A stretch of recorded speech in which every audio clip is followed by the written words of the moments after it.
Good morning, afternoon, evening, everyone. Two Geeks Talking is an entertainment industry interview show where we interview the creative people from the comic, film, TV, movie, and video game industries, of course. I'm your host, Kurt Sasso. We are joined today on a very special quarterly podcast crew interviews with very talented and creative people, and I'll leave this up to whoever wants to start. Go for it. Barney. Oh, I was going to say you go for it, Jeff. Barney. I'm Barney Smith from storycomic.com, and I host a few podcasts. The first one is called Story Comic Presents, where I interview amazing storytellers and artists. And the other one I interview authors and artists from Vermont. And I also do a children's book author podcast as well. So, yeah. Very nice. I'm Jeff Haas. You know me from Traversing the Stars podcast, where I interviewed the stars of TV, movies, comics, and books. Hello.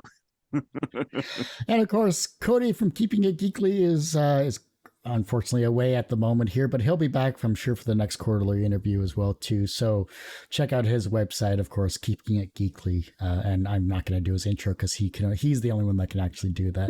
You know, it's been a couple of months since we've all joined up together here as well. And what has everyone been up to? And it doesn't matter who starts these days. Since we last talked, what has been your progression in the show, in yourself, technology, etc.? You know what? It's really interesting. I actually so a lot of things have changed. I kind of had this a moment of clarity in a way to think about the fact that we are literally the work that we do as podcasters. We provide a service, and then kind of the question comes down to is like, who that service is for. You know, it's a dual service. We provide services for our guests, but we also provide education and entertainment for listeners and viewers of those that tune into our shows. And it was kind of that realization, is just realizing that the hobby we do is purely based off of the fact that we actually have a skill set and something that is a marketable skill set of creating content for content creators in a way. And it was one of those moments of inspiration that I thought of based off of talking to all of you all the time.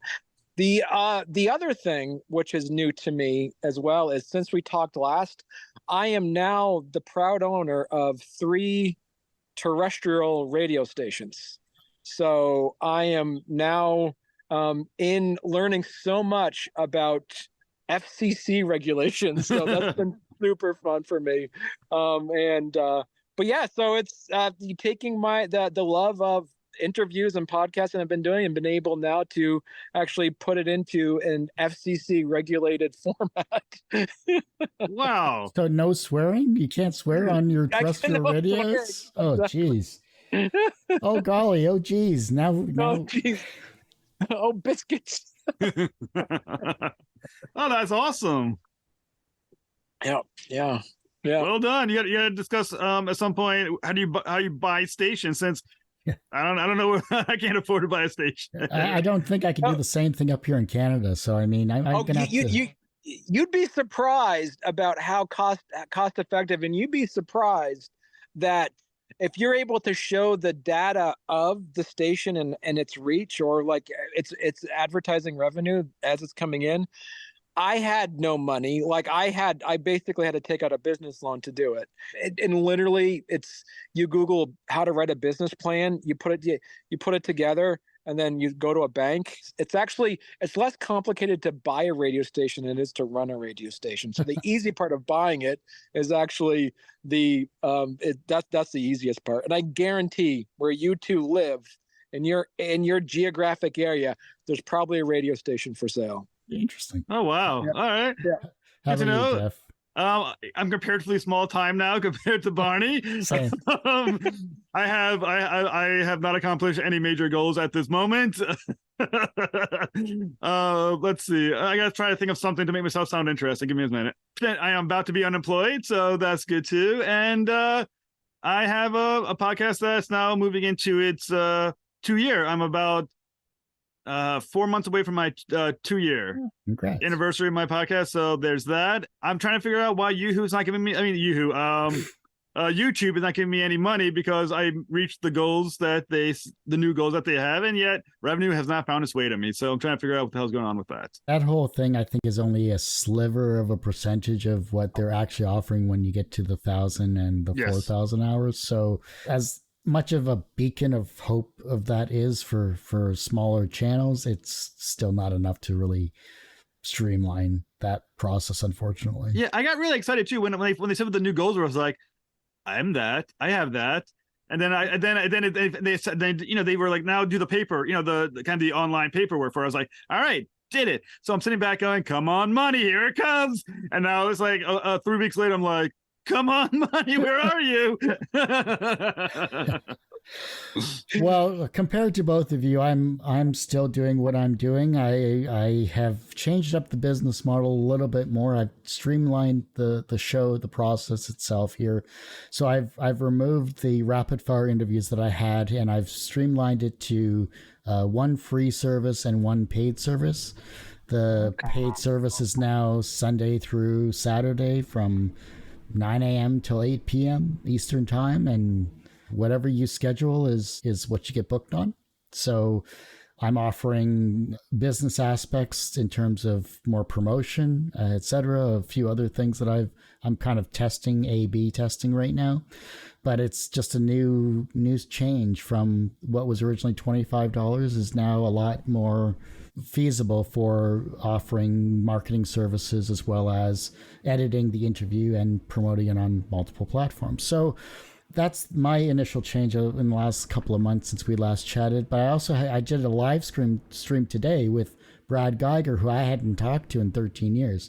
So I think that was a huge win for myself. And amazing person, loved chatting with him as well, because just his wealth of 20 years of comic knowledge and webcomics.com, and why he switched to Not Safe for Work comics through his Patreon and things like that. I learned so much just in that interview alone that I'm gonna have a heck of a time just chopping it down to bite-sized pieces. So that was fun as well. And then finally, well, that's awesome. Yeah, I thought it was great. I thought it was just actually before this one, so worked out really well. The last thing I was on was the Global Discussion Podcast, which was a nice quick half-hour interview show. He asked about 5 questions, and I thought his format was really tight. Simon Hodgkins is the guy's name. He does a really good show, very clean, very tight. So I think it's something that I think you guys should hop on over to his channel and showcase your works and your styles as well. I think you'd be a great benefit to his format too. So that's what I've been doing. I found I interviewed someone 2 days ago, and he talking about he has a Substack. Apparently it's a free Substack, but it's according to him, it's wicked interactive. People are they do comments, and because people are signing up for it, the people who sign up for it are not dicks. They're genuinely conversationally decent people, even when and I was wondering, we should set up a podcast crew Substack for people to post their stuff, to announce new upcoming guests and things, or upcoming releases. My understanding is that it's free. The one he did is free. I mean, if we can sell that, that'd be decent. 4 people, each one of us do something. Yeah, and we can schedule our posts. I know Cody has his Substack as well too, and I've been doing mine more of once a month, twice a month type deal, only because I just have so much content I just don't want to flood people with, because I've had people unsubscribe. so you have to be very limited with what you do. But I love Barney's approach to your newsletter. I love that nice, simple, clean format for what you post. That's really impressive that you get to do it week to week on that. Well, it's almost to the point too. Is I've noticed there's a really good. I put on my MBA hat for a second. Is that there's a really good book called The Uncommon Service, meaning basically is that, and this goes along the lines of what we do as well, is that you pick what you're really good at, and then be unabashedly mediocre at everything else. Be proudly mediocre at other things, and that's what it comes down to. For that is that it's also thinking from the social media perspective. You cannot put 100% into Facebook, Instagram, Twitter, TikTok, naming it. There's always, every year, there's going to be a new thing. So choose where you've created your family, where you've created your audience, and double down on that. And then the ones, dip your toe in it. I've noticed for me is that I'm really my audience is on Instagram and on Facebook, my group. I got about 3,000 followers on Facebook. I got 1,500 on Instagram. I've got 200 on Twitter. And so it's the point of so I'm going to spend more energy. I use Twitter to interact, not promote, but interact with the people I want to interact with. But people are tuning in to Story Comic on Facebook and on Instagram. And so I know that we're all, all of us, all of the conversations we're in, is we're always, asking each other advice or just seeing how are you doing this on TikTok? How are you and it's just one of those things that it's do you spend more time trying to create a new audience on a new genre, or do you want to spend more time in creating working with the audience you've already established in another place? And so, and this is the best part about this, there's no right answer on what's the best place to find that, because what works for you, Curtis, and then what works for you, Jeff, is that you're more successful in different avenues on social media than I am. And it really is about where do you double down on interacting with, your viewership or your listenership. I think it comes back to what type of content you're posting as well, too. So we all have long format shows. I mean, for the past 6 months or so, I've been doing shorter content and posting that as well, too. And certain avenues, you're right, certain social medias, it hits really well, depending on the title, depending on the description. I'm finding more hits on Facebook Reels and YouTube Shorts for certain content. And then sometimes Instagram just blows up. I'll hit some topic really well there. And even TikTok for the limited interactions you get with that does okay. It'll get an average of 200 views, say, in a week or whatever. I mean, I did one with Matt Sorcier talking about undervaluing, don't undervalue yourself as a creative person. And that just blew up everywhere. So obviously that struck a nerve with some people. Yeah, I'll say I'm Reels. But the one thing I am learning is that, and I've known it for a while, but I learn more every day, that I'm finding success unpredictable. For every episode, every time I think an episode that's going to break and do awesome, doesn't. Every episode I'm thinking to myself, well, whatever, I just wanted to do it, breaks big. And I'm thinking to myself, between the Reels, TikTok, and YouTube Shorts and everything else, I find it incredibly unpredictable what's going to hit. I did this one interview with this guy, Jem, from the TV show Rise of Empires, Ottoman, right? 1,700 views. Holy shit, right? I did this other interview with someone who I was I think I told you about that, Kurt. I thought it was going to be massive. I was like, oh, this is going to be my big one for the month. Nothing. And I was I can't for the life of me gauge what is happening here. Well, yeah. I mean, it's funny is that what are the people I've come to realize that when I sit down and interview with people, I don't interview people that I think the general audience wants to hear. I interview the people that I want to talk to. And then what happens is, in turn, I create an audience of people that have like-minded interests that I have. So it's the people that some of the bigger folks that I interviewed were people that meant a lot to me during my childhood. So it's so fun to talk to some of these folks, and I'm completely in awe when I see some of those guests that you have on your show. Jeff, when I see your Reels and your TikTok, how the heck did Jeff get that person on? It was it's amazing to see all these amazing actors that you're able to get on your shows. Have been so fun. I know. To watch. Just wait till Monday. I'm releasing Joe Quesada. Oh, nice. Yeah. Just another day in the office for traversing the stars, right? I'll say the one thing I do well is get guests. I do everything else badly, but the one thing I do well is get guests. I have some advice for your short reels and all that other stuff as well too, in terms of we can do this off the air, but I think that your short reels, the format you have, is perfect for subtitles. So if you use CapCut and it auto generates the subtitles, and you just change a couple of colors on certain keywords or whatever as that person is talking, I think your shorts are going to just blow up because of the guests as well too. I'm open to learning anything. I will say I'm far as technology goes, I'm fairly illiterate. Okay, you know how you if you see my shorts, right? And you know how I now put on, watch the full episode on Tourist the Stars on YouTube, right?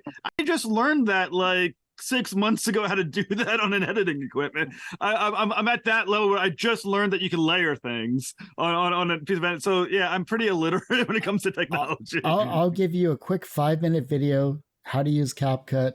Honestly, it'll just blow your mind at the simplicity of it, as well as it'll just get your shorts to that next level. Well, I will say too, though, the thing with shorts I've noticed too, unpredictability. Yeah. One of my most, usually until recently, my most consistent success was Star Trek interviews, right?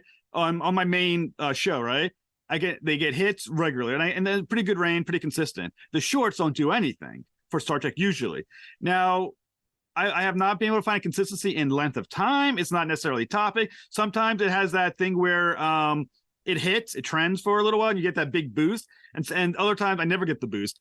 And it must admit, it boggles my mind that I can never figure it out. But it's like playing a game like, what's gonna happen today? And then and it is crazy. But yeah, I mean, the one thing I do well is get guests, and I've had a pretty good run for the most part. So far everything else is what I'm not doing as well. So who are some of the upcoming guests that you both have that in the next couple of weeks / months? I'm booked out now till September right now, and what I had to do, I usually had to do twice. I think I learned this from you, Curtis, is that I used to do Tuesdays and Thursdays, and now what I'm doing is just like I'm bunching everything into one day. That way, then I'm doing everything on Thursdays now because of, obviously, like with my new job, I don't know what that's going to look like. And so what I'm doing is I'm just really focusing on one day a week. And a lot of my upcoming art, like I have a lot of fairly well-known, like children's book artists and Vermont authors and stuff, like ones that are fairly well known from like New York Times bestseller kind of stuff. I don't want to say who they are because as you might know, Jeff, what you do is like you'll get that like email like the day of from their agent and say they can't go this week because they have to pick up their kid at the airport. I've announced so many big guests and had them not show up. At one point there was Rufus Sewell, right, from Dark City and a bunch of other stuff, right? Yeah. I talked to his publicist, and they're like, "Yeah, fantastic! Like, set this up. We'll set it up for next week. All right. We'll get back to you tomorrow with some times." I say, "All right." So I announced on my Facebook, Rufus Sewell coming to First in the Stars. Never showed up. Never heard of him ever again.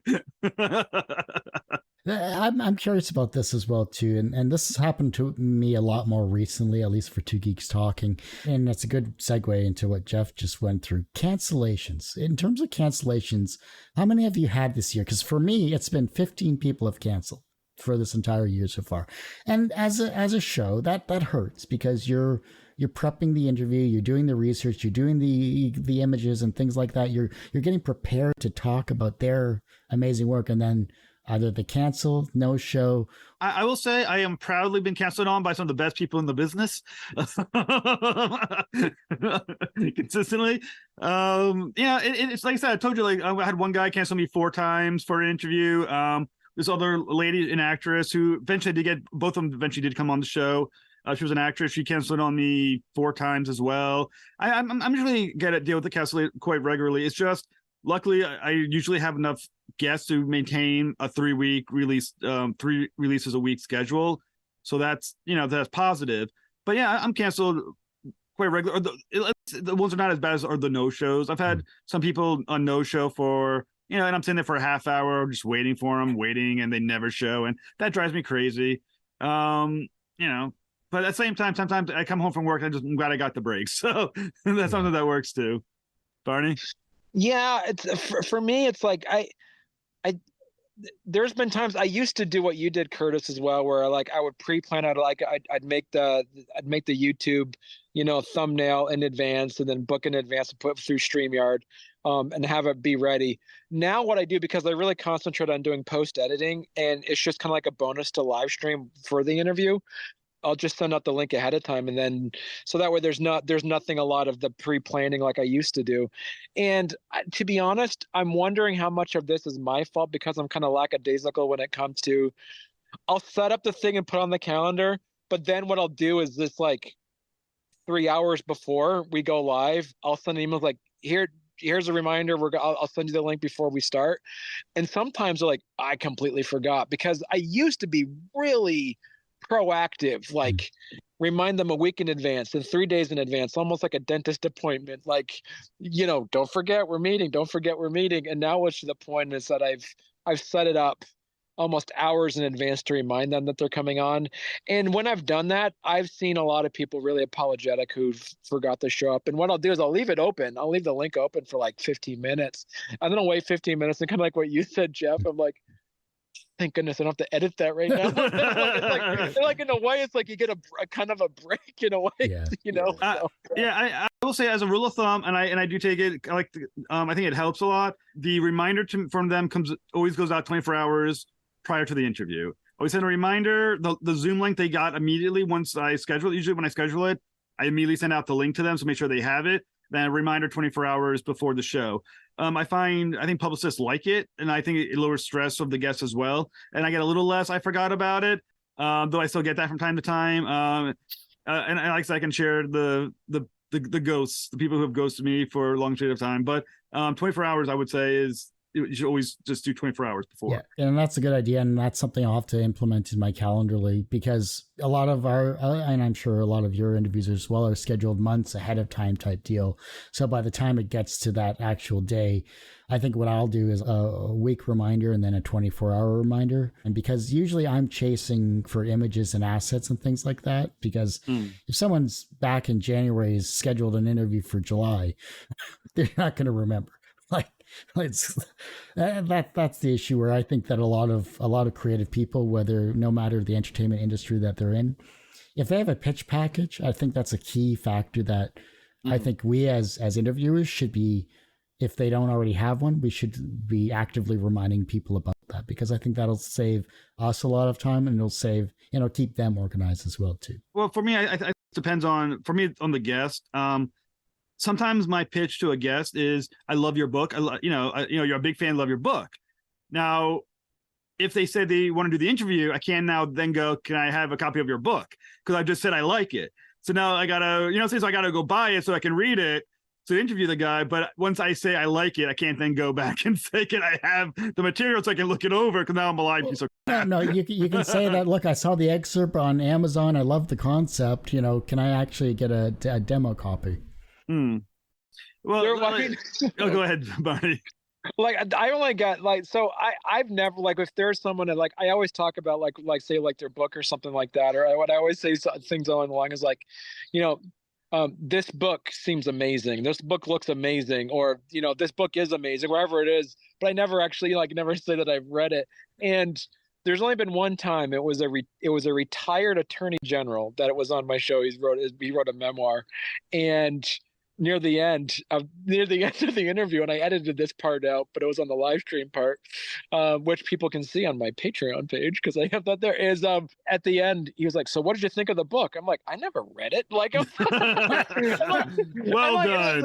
What was the point? Here's my piece is you didn't even send me an advanced reader copy. If you wanted, it's one of those situations there where their publishers, sometimes they'll send you an advanced reader copy, and he never never sent me one. So it's not, I'm not going to physically go out and buy your book with my money and interview you about it. If meet me halfway here, man. I always look at read. I always buy the stuff. That's why I try to keep away now from graphic novelists. I don't have the damn time to read their books anymore, nor do I want to spend the money to buy the book. So I try to keep away from graphic novelists, and I try to. It always feels good when I get a guest, something I'm already reading or watching, so I don't have to do the extra side work, which is always nice. But and sometimes there'll be ones that are more general. I just interviewed Mike Carlin And luckily he's not doing anything new, so it's just like a retrospective, which is easy because you can just be like, I already know what to talk about. But it's when I've had a few people who try to like get me to read their book and blah blah blah. I'm just like, I don't have the time for that shit anymore, man. I just don't. I mean, I am 5 interviews behind in terms of editing. I really don't have time. Like, I definitely got to spend more time, I think, editing some of my stuff. There's this one person had me edit the same video 10 times. There's this actor, I'm not gonna say what his name is, however, the agreement was with his publicist was that he had final say on the episode, so he could tell me where he wanted the cuts. So I kept sending, so I sent him the rough. It's like, here it goes. He's like, no, you need to fix it. So I said, okay. So he showed me the time, told me to cut it. So I took it back, I sent it back. He goes, okay, well, can you cut this part too? So I took it back, recut it, sent it back. And I think we went over, I think it was 10 times. And then eventually, because I kept saying, rough cut 1, rough cut 2, rough cut 3. Then eventually I wrote final rough cut. No, final cut. Yeah. And he finally was like, okay, that's fine. I was like, yeah, I think you got the message there. Final cut. He had me cut a bunch of parts. One part is how I learned to crop and zoom. Oh yeah. Because I didn't know how to do that before. But he's like, you can tell I'm wiggling in my chair a little bit. Can you cut that part and just focus on yourself? Because you're asking me a question. Well, I do it. I'm thinking to myself, I don't know how to fucking do that. Yes. And he's like, and eventually I figured out how to crop and zoom. So I send it over to him. He goes, well, no, can you crop that a little bit more? You can still see a little bit of the edge. You can tell you're cropping it. I'm just like, Jesus Christ. So here's a trick for that. And I'll tell you why. One, not only does it lengthen your time of editing, it is in the long stream of things. If the person is doing like a conscience, like a thought or whatever, or maybe they do like a thought and then they switch to something else, you can just cut down and limit the amount of verbiage or whatever that actually occurs with that. And it saves you time in general. The whole thing with the final edit, I think what you should also put in your stipulation, even if it's a publicist and they get final say, then your counter to that is, I have, because of time factor and because I love your client, etc. I have a maximum limit of 3 edits. Here's the major edits. Here's et cetera, et cetera, et cetera. And you're not wasting time and you're not having to look at the zoom and crop and all this other stuff that you actively don't need. So here's a question for the group. How much of an impact do you think edits affect listenership? Go ahead, Barney. I got my thoughts on that. I've noticed when I've gone back and re-edited some previous interviews I've done that ended up being 50 minutes long. I've noticed when I've edited to make them smaller, like I've realized there's a lot of redundancies. And what if you actually take out the ums? I look at what I feel bad saying this in a way, but it's actually self-effacing, is the fact that when I listened to my earlier podcasts that I did, I would listen to it for 10 minutes, like, I can't freaking listen to this. This is horrible. Like, I will turn myself off. I'm like, but I noticed like the later interviews I've done, like when you interview them, to give them, there's a cadence and a pace that you edit to it, that you realize that you don't want to let almost to the opposite of like someone, a DJ, like you have a slow song, then have a fast song. You want it to always be entertaining. And I've noticed that what I've been able to do is I spent more time editing my questions than I have editing the people's answers. Because I've realized that if I edit out my questions to make them more engaging to the listener to want to hear the answer, it's actually gives yourself more permission to leave the genuine responses that your guests give with the ums, or like, oh, that's a good question, let me think about it. Anytime a guest says, well, that's a good question, I freaking leave that in because it makes me look better too.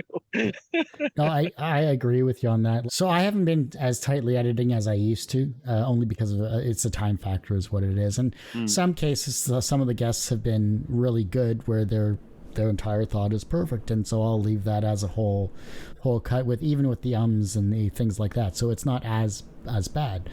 But like a lot of my banter, a lot of the stuff that I have in the show, a lot of it doesn't see the light of day because either it doesn't add to it or it's just of a break or a bit of a pause or whatever.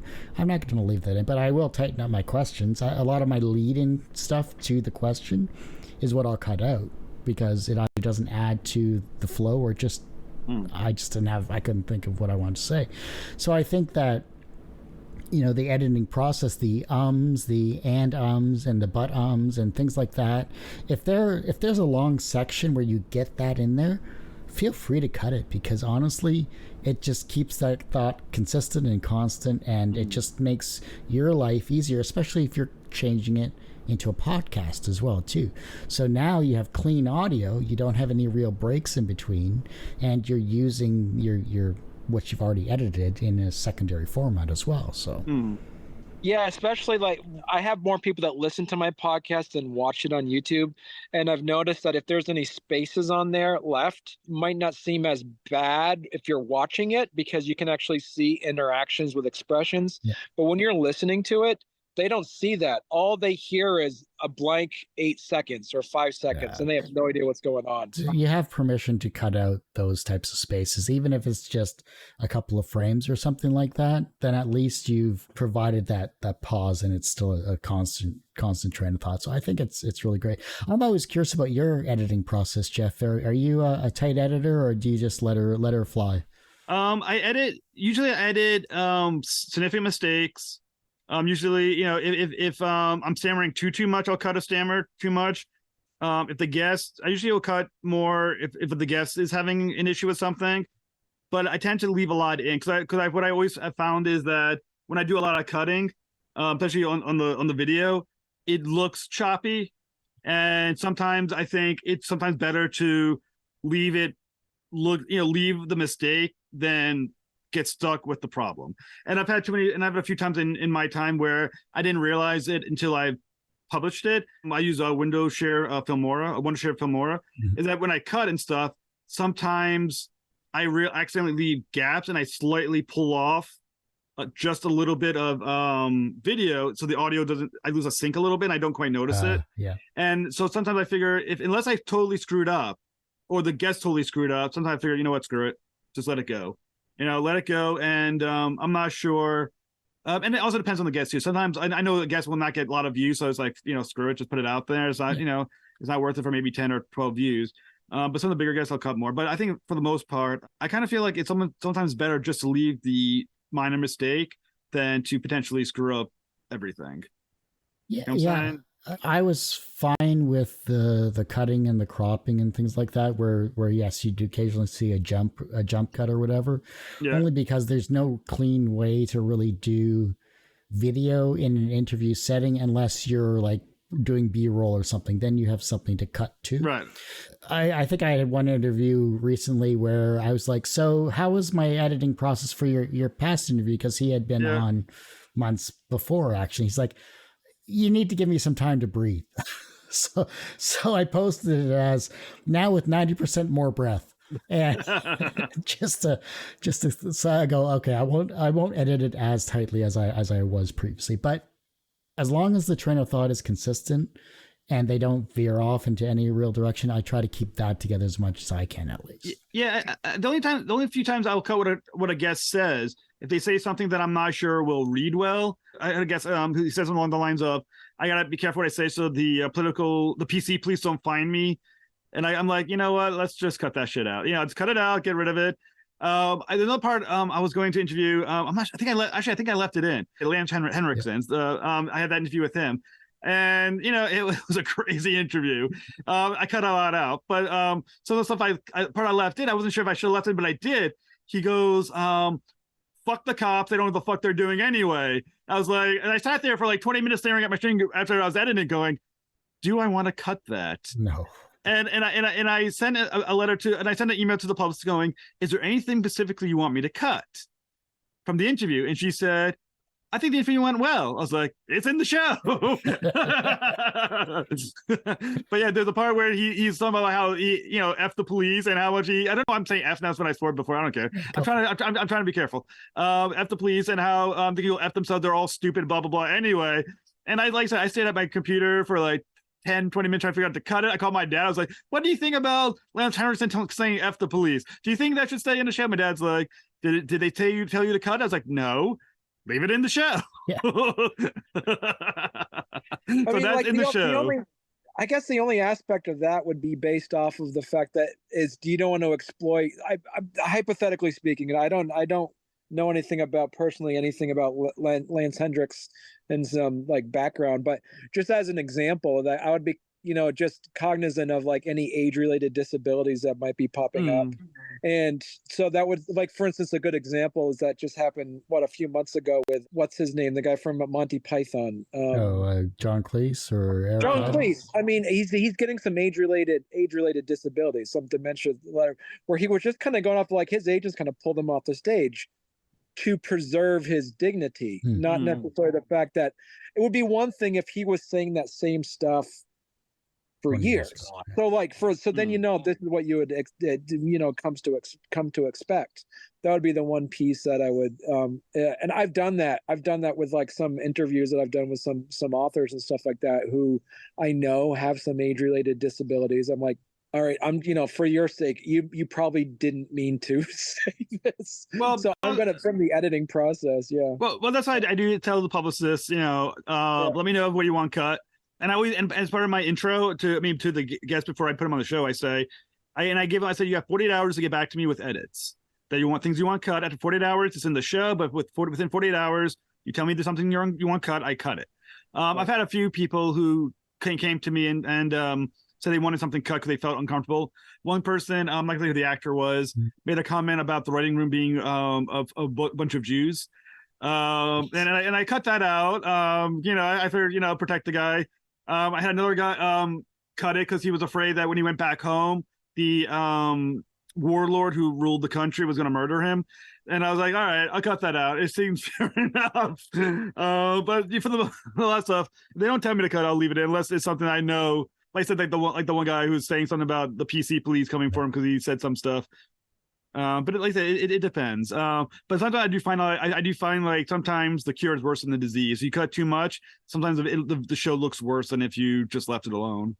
Yeah, I think it comes back to just the preference and all that. And as long as you have especially dealing with publicists, as long as you have your own personal limit, like the 48 hours is a nice touch. I do like that.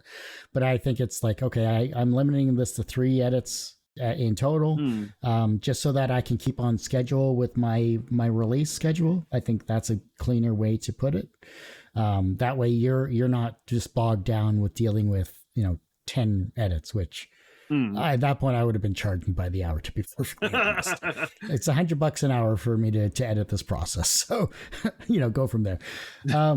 So I think it comes back to just you find your style that works well for your show, and I think it as long as the overall core value of whoever you're talking with is shown in the final product, I think it just comes back to keep being consistent with releasing and have fun with what you're doing.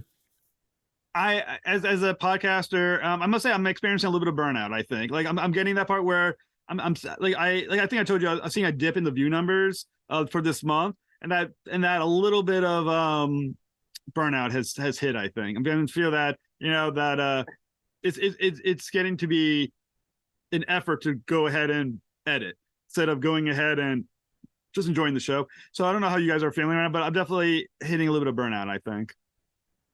So for me, just getting back to the point of what you're saying earlier about the, I've always said, I told my guests, so this is a PG show. So it's like keeping it PG. And I said the reason why is like my kids like to watch my shows, so keeping it PG. So I've always been able to edit any of that stuff out as well when things pop up.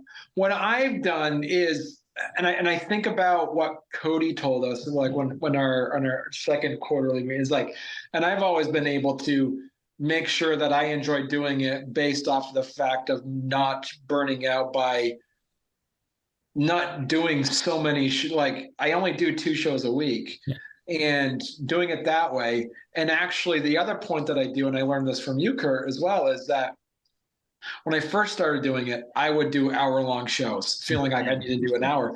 But because there's an editing aspect to it now, the show never ends up being an hour now anyway.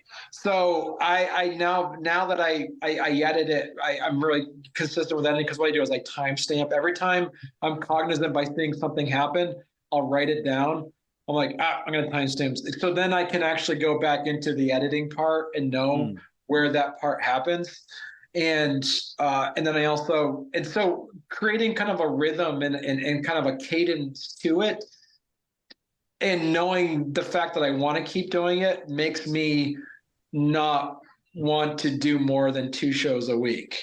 And that's where I feel as though like I'm able to not get that burnt out from it, is because I've been very specific on understanding how much time I can dedicate to the podcast once a week. And I know my limit, my upper limit. There's one week I did 5, and I'm like, only because it was people that I promised who canceled or I had to cancel, came back. But yeah, 2 is my max that I usually do as like my scheduling point. And I know if I did more than that, I would be burnt out too. Yeah, I told Kurt, I think I did 10 this week. No wonder you burnt out. Like I said, on the 28th, I did. Remember when I canceled the crew? I said I couldn't do that day. I did 3 interviews that day alone. 2 of them back to back, and I must say, yeah, it's creeping in a little bit where I'm just like, oh, another interview. I think the one thing that comes back to is because I was only doing basically like Saturdays was my original thing, until I just opened up the paid interviews, as I previously said, to Sundays through Saturdays from 9 a.m. till 8 p.m. And there's 2 things that have just helped me survive for 15 years. Limiting the number of interviews you do. So like you guys are doing, like Barney said, he's doing 2 a week, and I'm doing 1 free a week is basically what it boils down to currently. And then whatever else is scheduled is scheduled. The other thing is record your intro, record your outro. Just get those clean. Record those and put that at your editing process. Record your intro, put it into your timeline. Record your outro that is consistent, put it in your timeline. Everything else is in between. Second point to that is when you're looking at your editing process, and if you have multiple audio tracks, and this is key, if you have multiple audio tracks as you're editing, you'll see your audio, you'll see the guest's audio. Even if it's going through the same channel, it can be separated. Cut the points, your in and out points, as to where you're talking every single time down to the actual timeline. And once you start going through the editing process, you'll actually be able to clean up your own questions a lot quicker than if you were to just listen to the entire thing at once. And the final point to that is, if you can listen to your interview at 1.5 speed, it'll make you more aware of the cadence of the actual interview itself, and it'll speed up your entire process immensely. Final point is software. I know you're using Windows Filmora or whatever it is there, Jeff. Yeah. Switch to DaVinci Resolve. Seriously. Like, it's going to solve a lot of your headaches, because it's a free piece of software. Okay. It is very quick and easy to edit. It will actually automatically grab all of your audio tracks, and it'll put it into separate tracks. And then even if you have 1 video track, you'll have separate audio tracks. So you'll see the full interview, your audio, your actual guest audio, and then there's a 4th one that you don't really need. But I can walk you through all that other process, and it will save you so much time and so much hassle, truly. All right. Well, like I said, I got some homework. When sometime the next couple of weeks, you're gonna have to do a lesson. Yeah, let's connect whenever you have and go from there. What do you edit your stuff on, Barney? So a long time ago, it was one of those Steam sales, and I found a video editing software called Vegas Pro 14. Now they're like a Vegas Pro 20 something. I have no issues with Vegas Pro 14. Like, it works. Like, it's done everything. I've never felt like I've had to limit my editing style to it. So it does what it needs to do. To get back, I just want to touch back based on the point that you mentioned, but before, Jeff, about how many interviews did you say that you did? This week? Yeah. About 10. 10. So think about it this way. Think about the time investment that you put into it. It's not just the time you do doing the interview.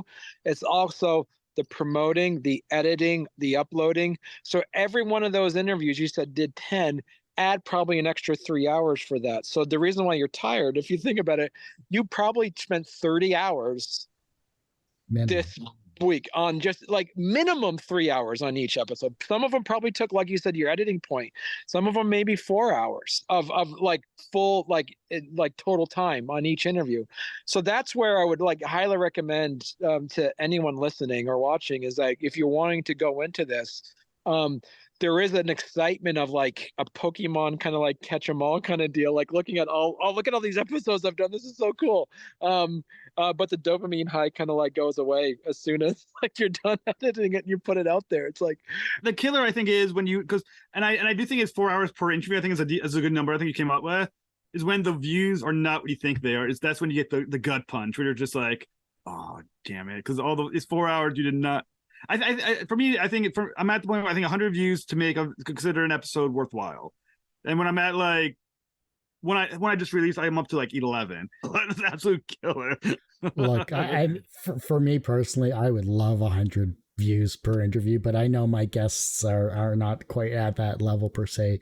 I understand the time investment. Like the reason why I've cut back a lot on the editing style that I used to have, the short form, like cutting out all the dead air basically and the ums and the ahs and all that, is because of time. I don't have the time because it takes me longer to edit that. So the 4 hours that Barney basically suggested about the editing process, add 2+ hours onto that for me. It's at least 6-7 hours for me if I want to finally and tightly edit it. And I'm at the point where I'll clean up your thought, I'll clean up my questions, but that's it. That's about as most I'm ever going to do, really. And it saved me a lot of sanity and a lot of time as well.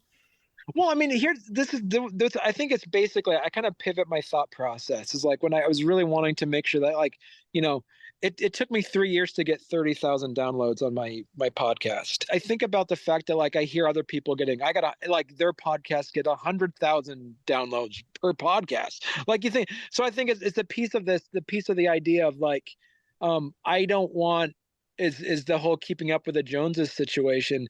And I see it, for instance, I see your YouTube, like all of you have more YouTube subscribers than I do. But for me, I just feel grateful for being able to have good conversations with people I always wanted to talk to, and I recorded it. So it's like, so it's basically, it's like one of those situations where like you actually have a great conversation and you're giving people the ability to watch you talk to some really interesting people. And this is where it comes down to the point of you really love what you do. And the reason why you love what you do is because, you know, we're able to talk to amazing people. And one of the big kickers for me, and this is one of the big kickers, I would say, one of the heartbreaks about what we do is not necessarily about me, but about some of these guests that reach out to me and say, can I come on your show? I'm like, yeah, sure. Why not? Yeah, come on my show. And then after the end, I'll ask them, I was like, have you been on any other podcasts? Like, no, you're the only one. I'm like, and it breaks my heart to think about like, you are so freaking creative. Your work is so amazing. You're getting lost in all of this. Like, and so that's where like I would reach. That's Jeff. Sometimes you get those emails from me. I'm like, I got to hook you up with Jeff. Jeff will hook you up to get you on some. Yeah. I always appreciate that, by the way, because there's always a little money in my. Though one of your guests was like, I put in the money. They're like, oh, we don't have any money to give. I'm like, did you think it was going to be free? Like, what the fuck, dude? I'm not saying it was, but one person they contacted me, they were like, I was like, well, it costs this much. Well, we're kind of just a small, publisher, so we really don't have that kind of. We don't really have any like money for it. I'm like, I don't think he said it was voluntary. My time. I'm sorry. We do have to eat and live. You know, right. It is kind of a basic bare necessity of life. Well, I think to go back a little bit to what you were saying though earlier about people that we're talking to and getting them airtime. I find that one of the things that it's where do you draw? I mean, there's a thing about airtime and growth. Like I find myself like I used to do a lot more, I think, with indie podcasters. Yeah, I mean indie creators. But I'm finding like there's no views there at all, like at all. But part of me like does it, because I want to support. But the other part's thinking to myself, 4 hours for 10 views just doesn't seem mathematically feasible. So where do you draw? Like where do you create that line where at one point you're helping those who you want to help because you want to support your the community. But on the other hand, you got to grow the show. Well, I hear. So this is, and this, I think this was what I was talking about. Who was I talking to? So I had these two guys on the show, and I told them, I said, you need to get these three guys were, I don't know, they're in their late 50s or so. These three guys are a hoot, super talented. They make their own anthology comic series called Strange Rule, and they were amazing. And then they asked me, they said, and they said, Barney, how do I get on? How do we let people know our stuff? I said, first of all, your stuff is, don't hook up with indie creators. I mean, your stuff is horror. You need to connect with horror comics. You need to connect with like looking at the fact that and I think this is a piece that I was talking about at the beginning of the show, is that we provide a service. In order for that to happen, that basically thinking about the fact, and Kurt, you do this as well as like with the indie comic creators, we're providing you a service. We're making you marketing material. It's your job to promote it. Yeah.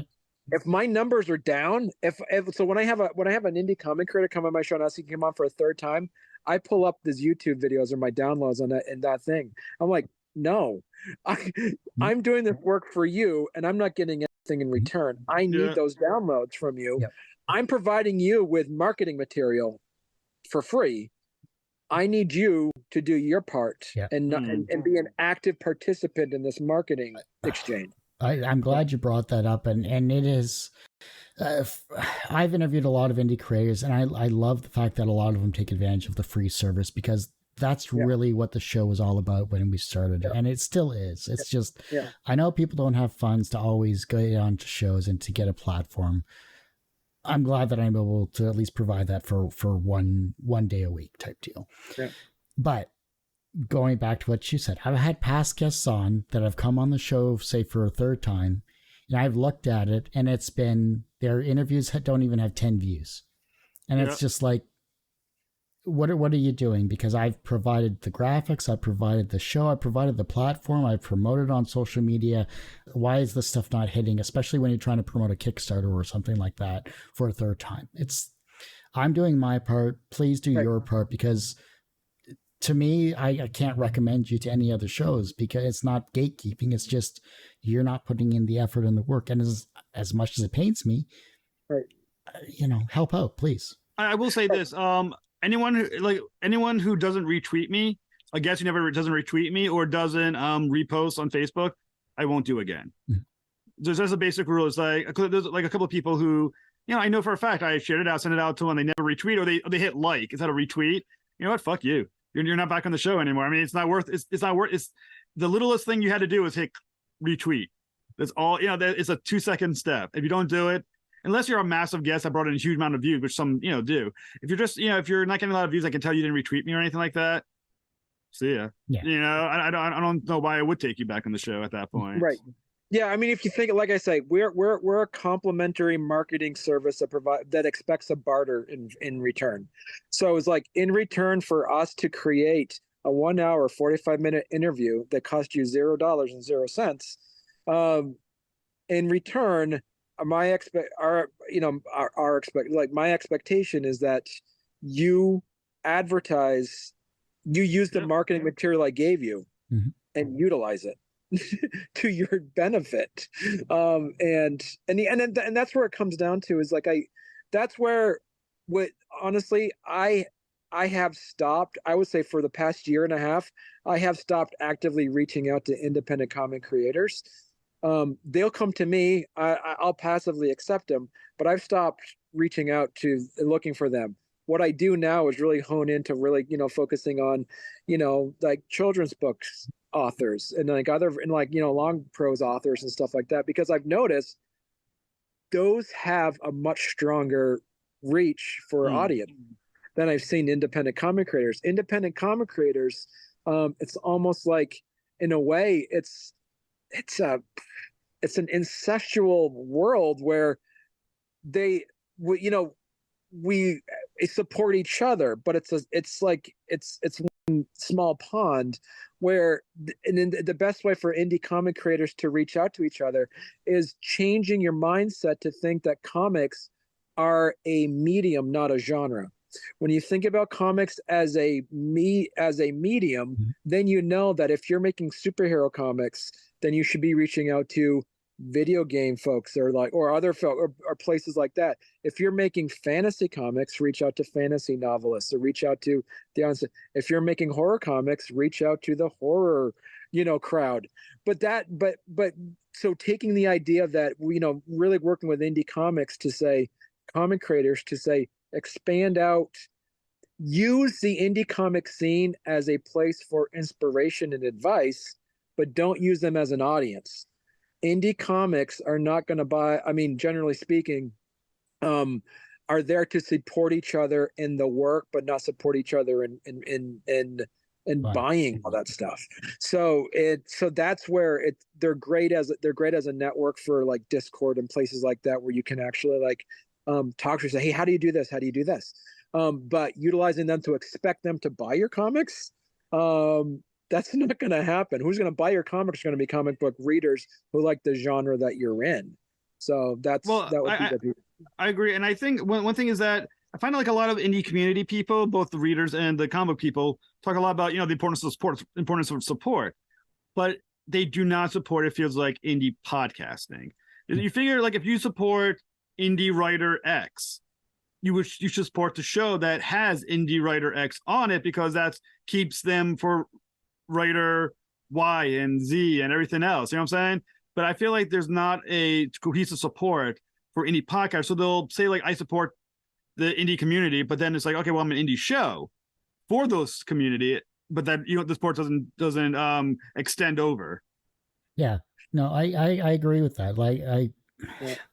And that's why I was putting together this documentary for Little Person Amongst Media Giants. It's because of things like that, where I've gone up to celebrities and stars and people like that, and they'll be like, who are you?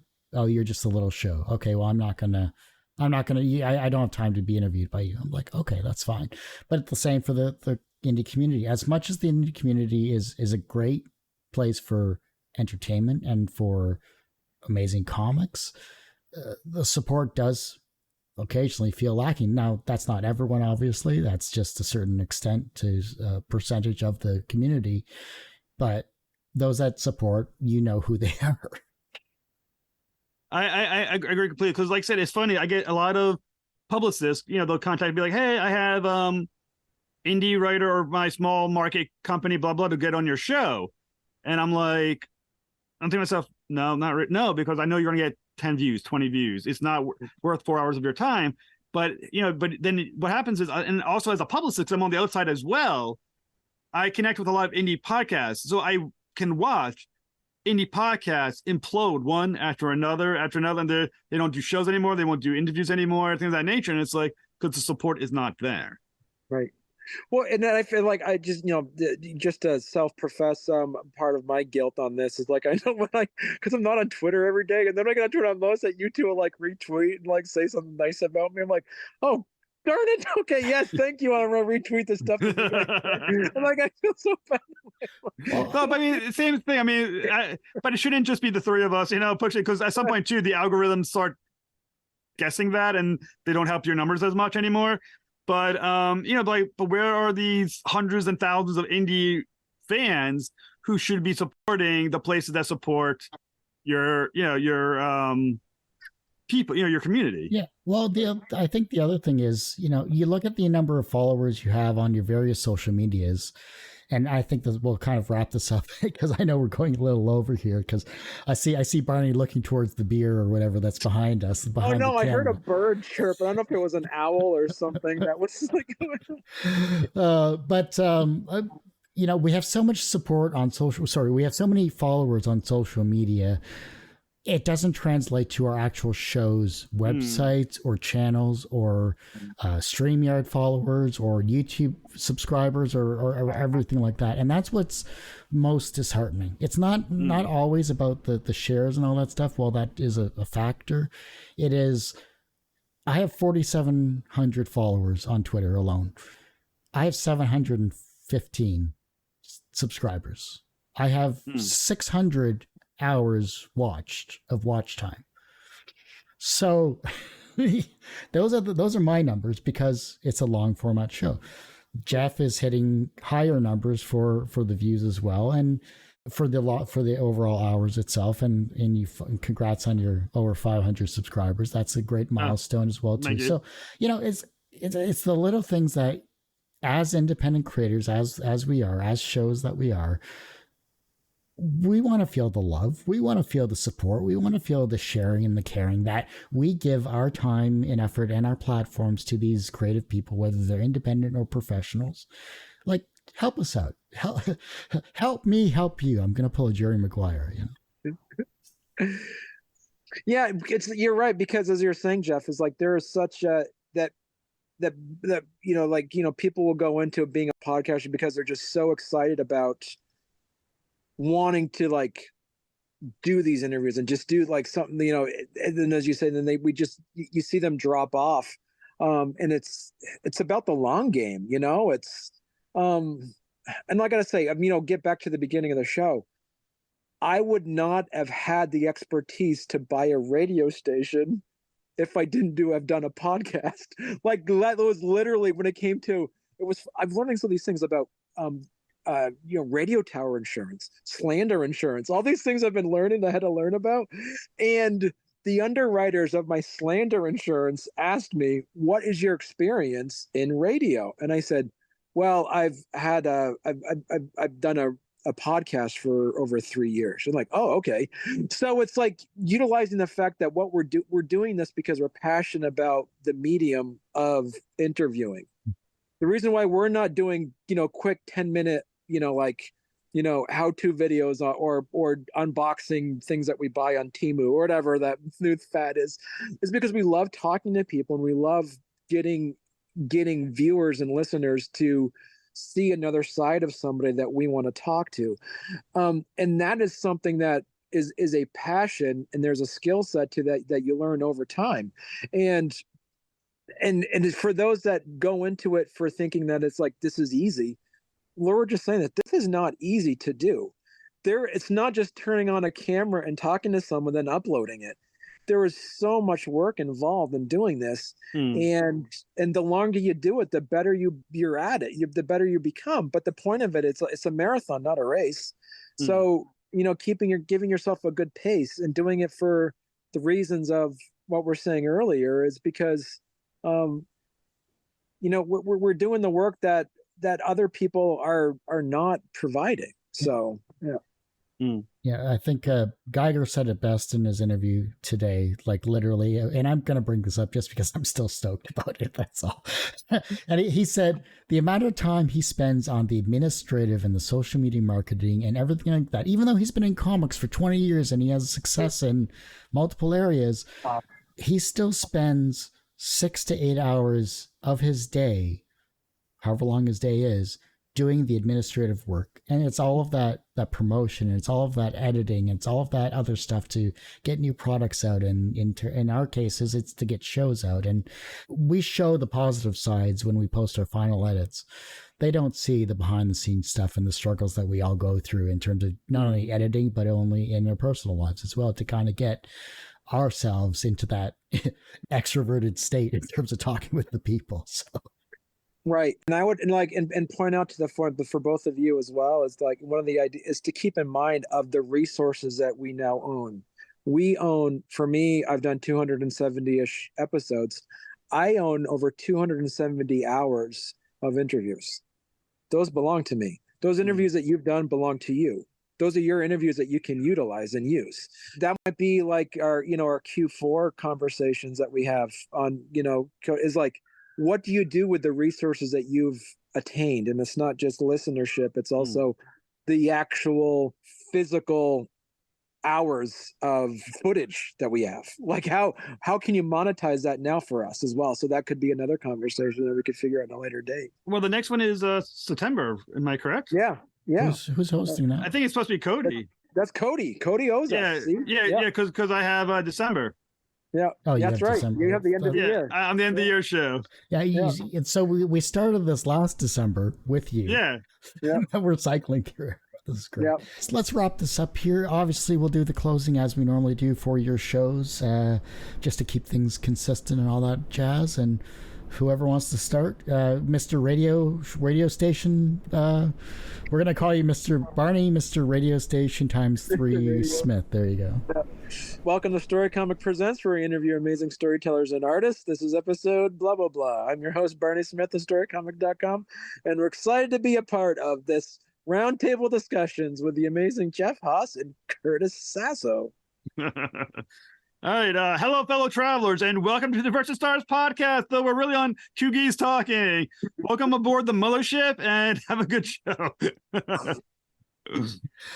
Two Geeks Talking, of course. You can find this on youtube.com/TGT Media. You can find the podcast, which is finally back after 12 or so years, on twogeekstalking.podbean.com, or just search for Two Geeks Talking, which is just over here, on any of your favorite podcast streaming services. And as I say every week, everyone has a story to tell. It's up to me to help bring that out. Thanks for listening and watching on Two Geeks Talking, and hopefully we can get to keeping it geekly for quarter 3 of this amazing podcast crew collective.